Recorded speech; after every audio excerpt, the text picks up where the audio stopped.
Tua palavra é luz no meu caminho. Caríssimos irmãos e irmãs, que bom vir ao teu encontro neste domingo, dia do Senhor. Celebramos o 22º domingo do tempo comum. A Igreja nos convida nesse dia, na liturgia da palavra, meditarmos sobre o caminho da humildade, o qual devemos percorrer para irmos ao seu encontro.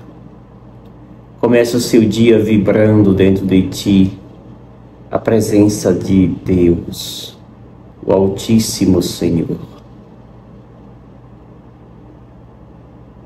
Colocar sua atenção à sua respiração é manifestar o desejo de estar na companhia de Deus, pois respirar consciente é passear com Deus. Por isso, inspire. Esvaziando de tudo aquilo que nos impede de estar em plena sintonia com a nossa essência, o nosso transcendente, que é Deus.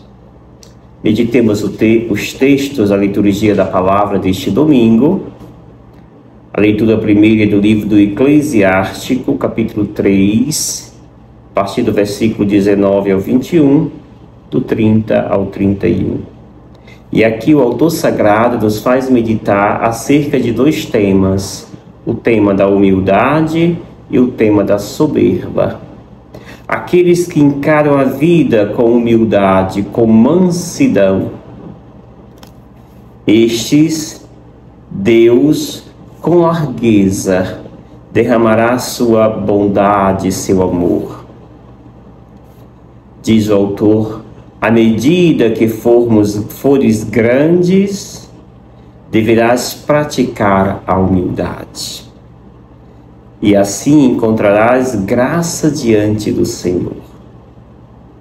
Pois é na humildade que nós transparecemos ao mundo a face de Deus.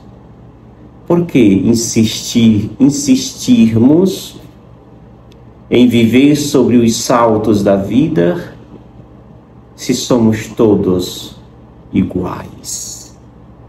Se a nossa origem é a mesma, não temos por que viver sobre os pedestais. Diz o autor sagrado: aos humildes, eis que Deus revela os seus mistérios. Por isso, o segredo para acessar o mistério de Deus é viver na humildade. Na humildade em nossas relações pessoais, na humildade em nossas relações de trabalho, profissionais. Sejamos humildes. Não demora muito. Não tira nenhum pedaço. Dar um bom dia, perguntar como está, como foi a sua noite. São palavras que não nos tiram pedaço. Boa noite, boa tarde, obrigado. Seja bem-vindo. Isso faz com que o nosso coração se enlargueça na companhia de Deus. O outro tema é o tema da soberba. Aquele que vive de soberba é um homem, portanto, mau, orgulhoso. A este e para este não existe remédio, pois está enraizado em tudo aquilo que não nos leva a Deus. O homem inteligente reflete as palavras dos sábios e, com o ouvido atento, deseja sabedoria. O evangelho que nós meditamos, amados irmãos e irmãs, é Lucas, capítulo 14, versículos de 1 ao 7, versículo 1, depois do 7 ao 14. Naquele tempo, aconteceu que, num dia de sábado, Jesus foi comer na casa de um chefe dos fariseus. e eles o observavam. Jesus notou como os convidados escolhiam os primeiros lugares. Então contou-lhes uma parábola. Quando tu fores convidado para uma festa de casamento, não ocupes o primeiro lugar. Pode ser que tenha sido convidado alguém mais importante do que tu, e o dono da casa, que convidou os dois, venha te dizer: dá o lugar a ele. Então tu ficarás envergonhado e irás ocupar o último lugar. Mas, quando tu fores convidado, vai sentar-te no último lugar. Assim, quando chegar quem te convidou, te dirá: amigo, vem mais para cima. E isso vai ser uma honra para ti diante de todos os convidados. Porque quem se eleva será humilhado, e quem se humilha será elevado. E disse também a quem o tinha convidado: quando tu deres um almoço ou um jantar, não convides teus amigos, nem teus irmãos, nem teus parentes, nem teus vizinhos ricos, pois estes poderiam também convidar-te, e isso já seria a tua recompensa. Pelo contrário, quando deres uma festa, convida os pobres, os aleijados, os coxos, os cegos. Então tu serás feliz, porque eles não te podem retribuir. Tu receberás a recompensa na ressurreição dos justos. Palavra da salvação. Glória a vós, Senhor. Amados e amadas, mais uma vez Jesus nos apresenta o caminho que é tão nítido, que é tão claro. A sua preferência, as suas atitudes, suas escolhas na sua vida pública foram um livro aberto.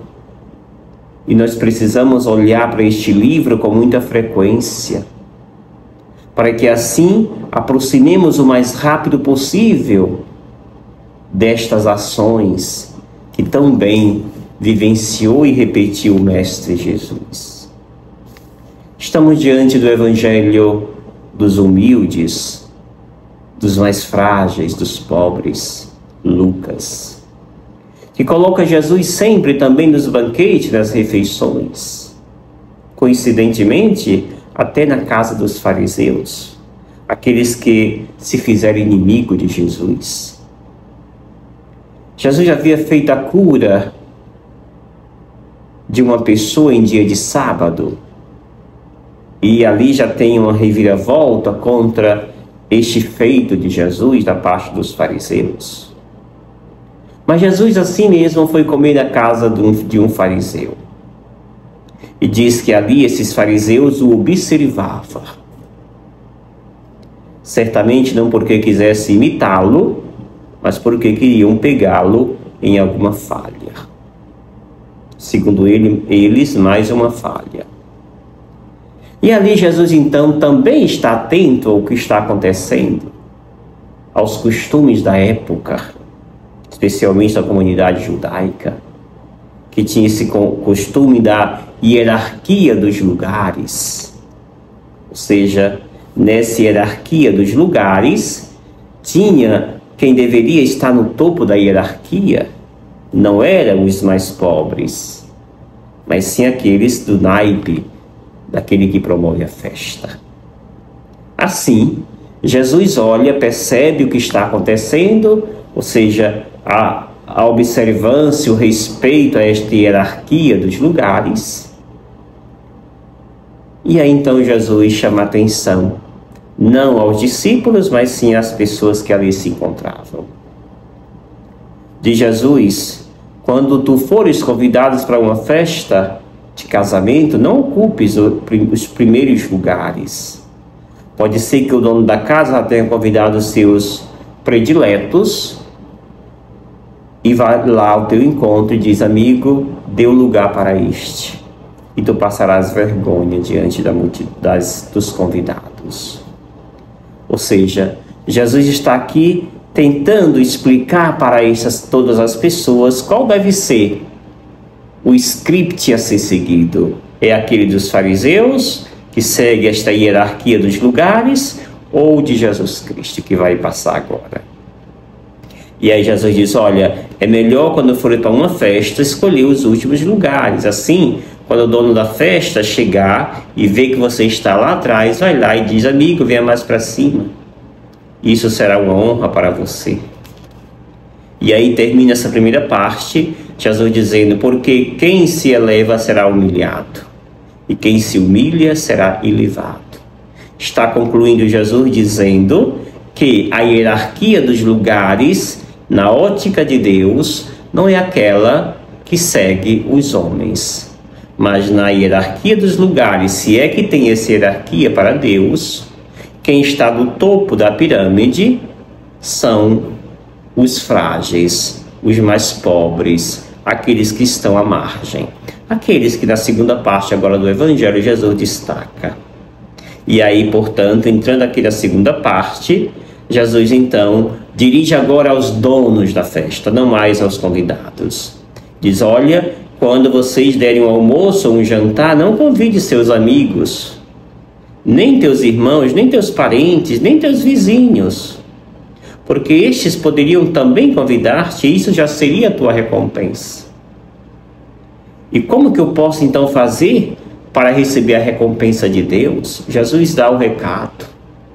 Quando deres, portanto, um almoço, um jantar, convide os pobres, os aleijados, os coxos, os cegos, aqueles que estão passando fome, morrendo de fome, nas guerras na faixa de Gaza, pelo genocídio promovido por Israel. Amados e amadas, não podemos fechar nossos olhos. O mundo está cada vez mais agressivo, cada vez mais perdendo a conotação divina. E nós precisamos voltar a ter esta conotação divina. Jesus aqui nos dá o recado e diz como devemos nós nos comportar. Como estamos tratando os indefesos, aqueles que estão à margem? Costumamos partilhar o pouco que temos? Ou somos como aqueles que pensam somente no próprio umbigo e é incapaz de fazer uma caridade com alguém? O recado que lhes dá Jesus é muito direto. O mundo precisa voltar a imitar o Mestre. Os nossos governantes, genocidas alguns no mundo, infelizmente, precisam tocar, deixar que seus corações sejam transformados. Termino com aquilo que a carta aos Hebreus nos revela. O autor sagrado vem mostrar essa diferença entre a primeira revelação e a segunda revelação. A primeira revelação se deu por todo aquele script próprio de Moisés, aonde metia medo nas pessoas, aonde era uma liturgia fria, onde as pessoas viam, assistiam de longe. Eis que agora, a segunda revelação, não, vai dizer o autor sagrado, vós vos aproximastes do Monte Sião e da cidade do Deus vivo, a Jerusalém celeste, aonde ali há um Deus próximo, um Deus que se faz um de nós, um Deus que quer que os nossos nomes estejam escritos nele mesmo, em Deus. É o Deus que derrama sobre nós esta paz, este amor. É o Deus da aliança, é o Deus do amor fraterno, onde quer que todos nós sejamos filhos e assim sejamos tratados como filhos e filhas do Pai.